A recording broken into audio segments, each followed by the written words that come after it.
So moving into lie, the club that we did earlier, David, you're obviously going to bend these into position for us today. What are we looking at loft lie wise? What's been specified by the store? So on the spec sheet we've got here, so standard loft and lie of 2 degrees flat.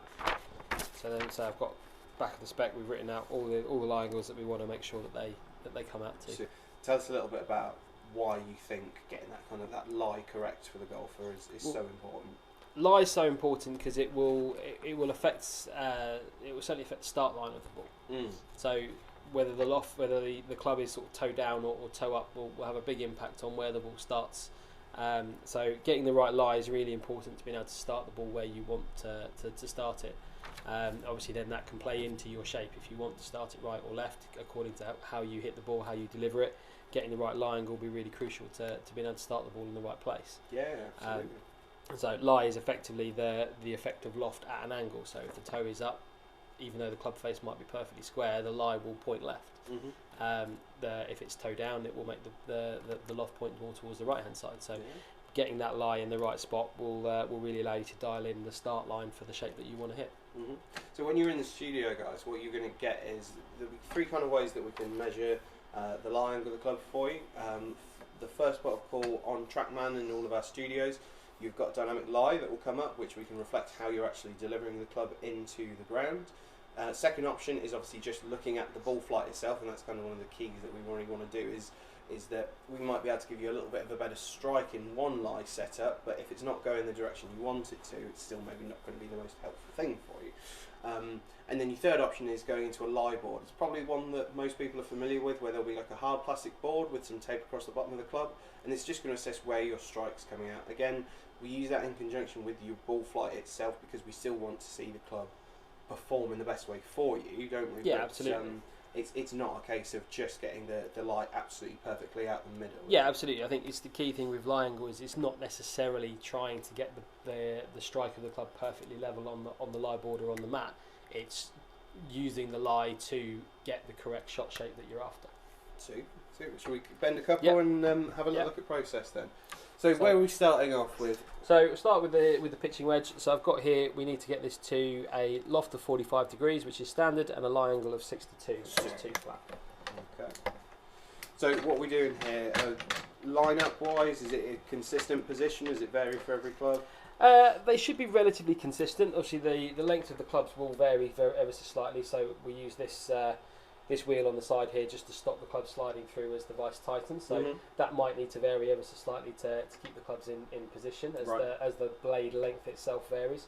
But essentially what I'm trying to do is the red piece here, as that comes down, I'm trying to make sure that's parallel with the grooves. Yeah. So that's then sitting in a nice square position for us, and then we know each one is in the right spot. Okay.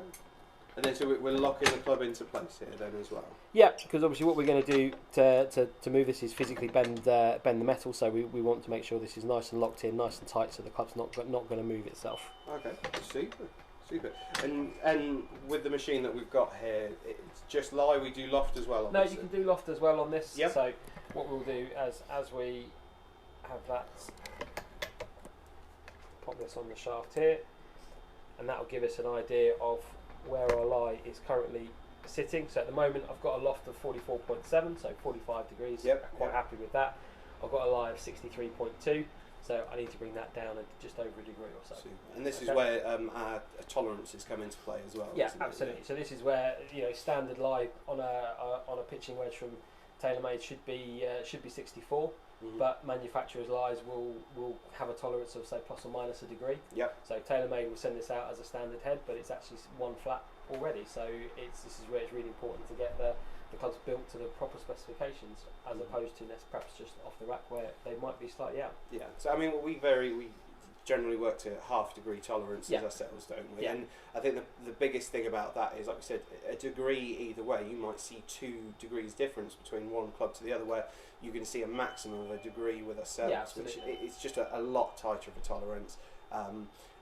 We are obviously going to always try and get it exactly on line, but it just means half degree gives us a little bit of play for where anything might be slightly out in the building. Yeah, absolutely. And also it's different clubs have different tolerances of how much they bend and things like that. So it's as much as it's obviously an ideal world to get everything bang on, it's not always possible. We are talking about bending metal, sometimes it's harder than others, so some clubs will be a lot harder to bend, and that's where tolerances will come in. Yeah, no, absolutely. And this is where the argument that you'll get in between forged and cast as well, when you go into the stores, it's not just about feedback or feel, it might be about which one's going to suit the long-term game better. If you're having a forged set of golf clubs, what are we suggesting? You get them checked once every year, once every 6 months? I would certainly do them once every year. I mean, Mm-hmm. they will move a little bit, especially if you practice off mats, which we all do in this country, so I would certainly say at the beginning of the season to just double check there at the start. They're in the right place as you start the year. Mm-hmm. But if you can get them done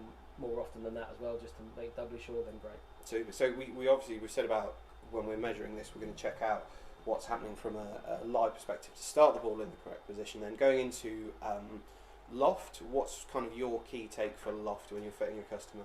Loft is really about launch angle, it's trajectory control.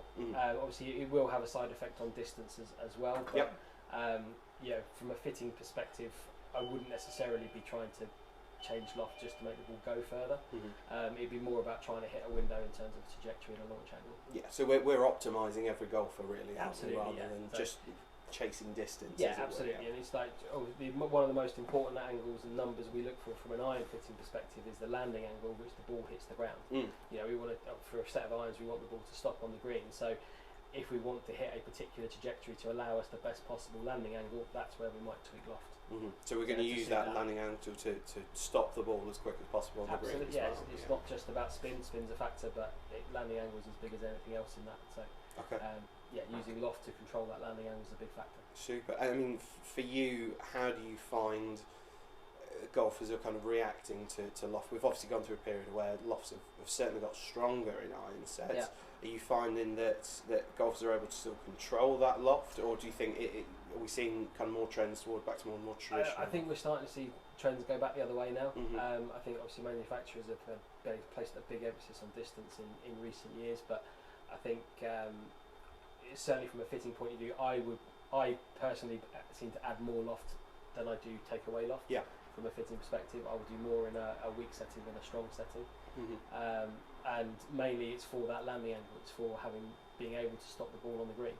Yeah. It's all very well being able to hit a 7 iron 20, 30 yards further than your old one, but if it doesn't stop when it comes down, then you're only going to create lots of problems for people. So. No, and I suppose that's why we'll talk a lot in the fittings about it's regardless of what might be stamped on the bottom of it, we still want to make sure that if it's got a 7 iron on the bottom of it, it still flies like a 7, it still stops like a 7, rather than just, like we said,